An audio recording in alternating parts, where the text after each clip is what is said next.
जय श्री गणेश दोस्तों। बात करते हैं डीएपी यूरिया टीएसपी के बारे में। सरकार ने कितना आयात किया है और स्टॉक कितना है।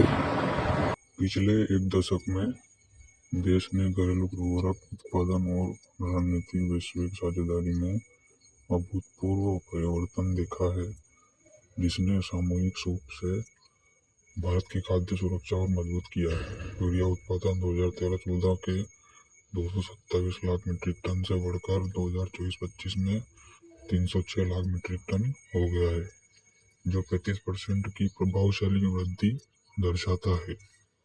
इसी प्रकार इसी अवधि के दौरान डीएपी और एनपीकेएस उर्वरक का संयुक्त उत्पादन 110 लाख मीट्रिक टन है से बढ़कर 158 लाख मीट्रिक टन हो गया है, जो 44% की वृद्धि दर्शाता है। जो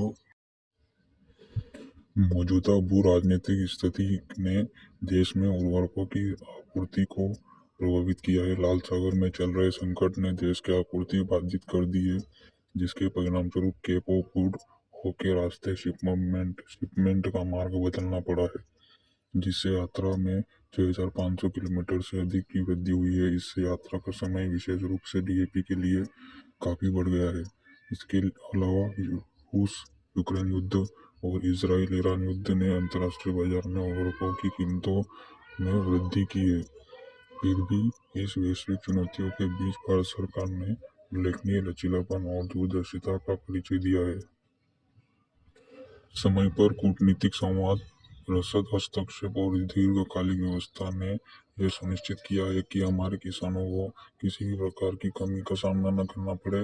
भारतीय उर्वरक कंपनी के संघ और मोरक्को के बीच 25 लाख मीट्रिक टन डीएपी और टीएसपी की व्यवस्था सुनिश्चित की गई। इसके अलावा जुलाई 2025 में सऊदी अरब और भारतीय कंपनियों के बीच 2025-26 से शुरू होने वाला 5 वर्षों के लिए 31 लाख मीट्रिक टन डीएपी की वार्षिक आपूर्ति के लिए एक दीर्घकालिक समझौते पर हस्ताक्षर किए गए।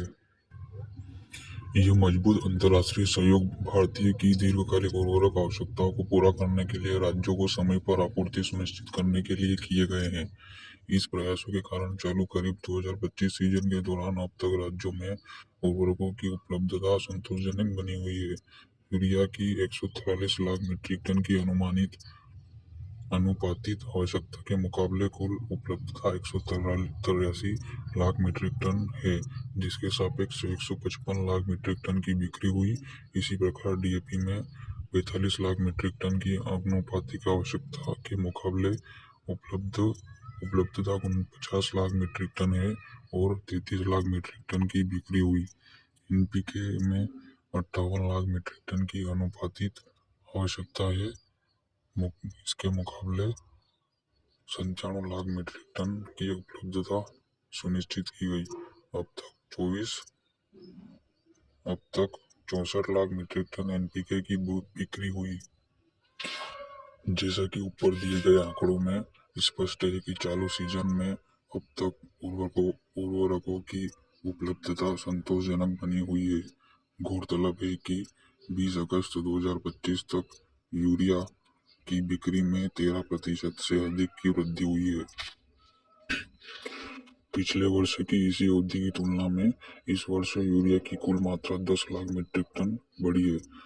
बिक्री में इस वृद्धि के बावजूद उर्वरक विभाग ने घरेलू उत्पादन को अधिकतम करके और वैश्विक निविदाओं के माध्यम से खरीद करके देश भर में यूरिया की निर्बाध उपलब्धता सुनिश्चित की है। किसानों को उर्वरकता की ऊंची अंतर्राष्ट्रीय कीमतों से बचाने के लिए भारत सरकार ने भारी सब्सिडी दे रही है, ताकि यह सुनिश्चित हो सके कि उर्वरक किसानों को समय पर और किफायती दरों पर उपलब्ध हो। यूरिया किसानों को 242 रुपये प्रति 45 किलोग्राम बैग नीम कोटेड और लागू करों को छोड़कर की वैधानिक रूप से अधिसूचित अधिकतम खुदरा मूल्य एमआरपी पर उपलब्ध कराया जा रहा है।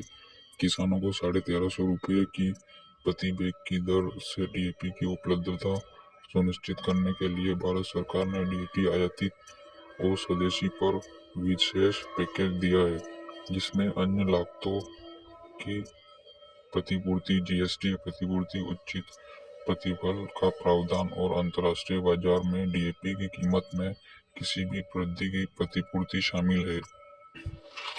इसके अलावा उर्वरक विभाग राज्य सरकारों, बंदरगाह प्राधिकरणों, रेल मंत्रालय और उर्वरक कंपनियों के साथ नियमित रूप से समन्वय करता है ताकि किसी भी उभरती हुई बाधा का सक्रिय रूप से समाधान किया जा सके।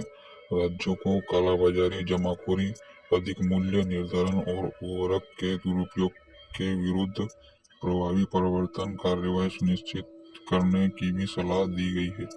अप्रैल 2025 से अब तक देश भर में 1,99,581 निरीक्षण छापे मारे गए तथा 7,927 कारण बताओ नोटिस जारी किए गए और 3,623 लाइसेंस रद्द निलंबित किए गए और आवश्यक वस्तु अधिनियम के तहत 311 प्राथमिकता दर्ज की गई।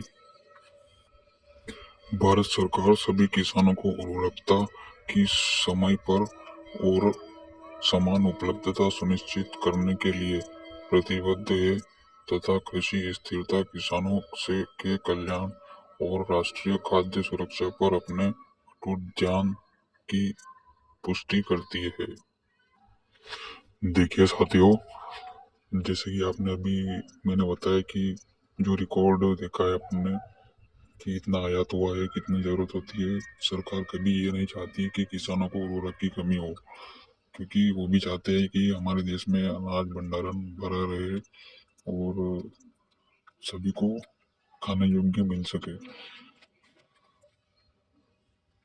सरकार जरूरत के हिसाब से और ज़्यादा ही उर्वरक का भंडारण करती है, आयात करती है, ताकि आने वाले समय में किसी को भी कमी ना हो। और ज़्यादा इसलिए करती है क्योंकि कृषि जो जमी है, जो कि हमारे किसान है, वो जो खाली जगह है उसको भी तोड़ रहे हैं और उसमें खेती कर रहे हैं अपनी आय बढ़ाने के लिए। इसलिए उर्वरक की भी आवश्यकता ज़्यादा पड़ रही है। लेकिन ऐसा नहीं है कि उर्वरक की कमी होती है। कमी से भी ज़्यादा, जरूरत से भी ज़्यादा उर्वरक हमारे देश में होता है, उपलब्ध होता है। सरकार उसे उपलब्ध कराती है।